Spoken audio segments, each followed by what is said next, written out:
Welcome! This is a tutorial video to assess and enhance the Catholic identity of your school or organization. The Enhancing Catholic School Identity Project, or ECSIP, is carried out by a cooperation between the Catholic University of Leuven and the Catholic Education Commission of Victoria in Australia, along with other Belgian, Australian and international partners.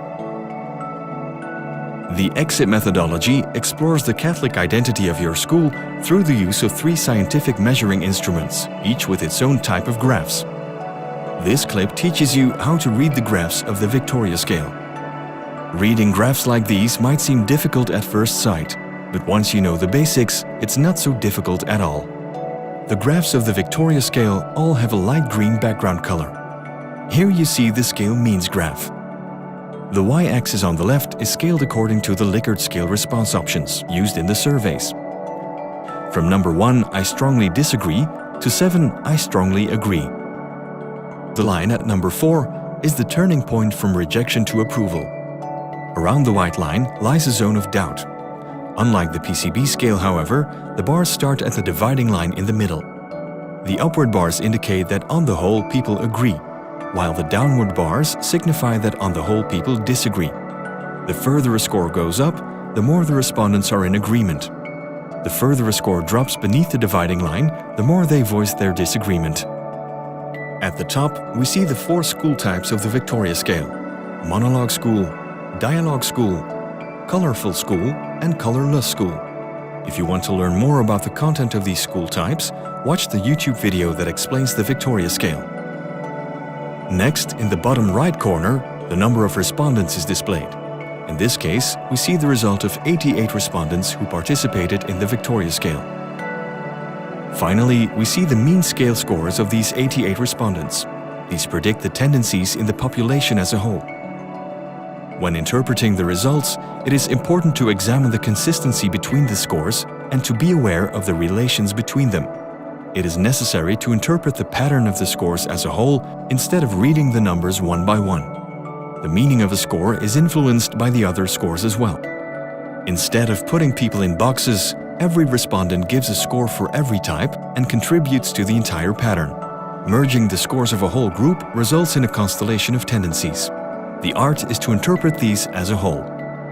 Another difference with the PCB scale is the dual measurement level used by the Victoria scale. The scores on the factual level are displayed in blue. The bars that show the scores on the normative level are green. The blue bars indicate how the school's Catholic identity takes shape today. They point at the current practice through the eyes of the respondents. The green bars indicate their ideal school, or the school of their dreams. The comparison between these 2 measurement levels reveals interesting information.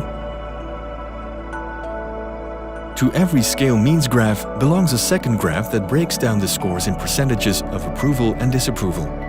Because of the colors, this percentage graph has also been nicknamed the traffic light graph. These 2 graphs complement each other. They show the same data of the same group of respondents in a different way. While the scale means graph summarizes the general tendencies, the breakdown graph displays the scores in detail, their spread and overlap. Both graphs complement each other and need to be studied together. Your eyes should go from one graph to the other and back. Again, we see the 4 school types and the number of respondents. The y-axis has transformed into percentages from 0 to 100. The respondents are arranged in 5 categories with a distinctive color, as explained in the legend at the top. The 7 response options in the Likert scale are reduced to 5 categories in the percentage graph. This is how they correspond.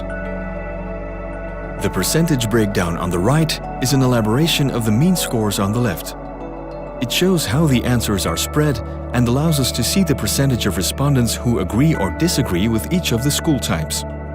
Also, this graph makes clear how respondents with different degrees of conviction can simultaneously support or reject multiple school types.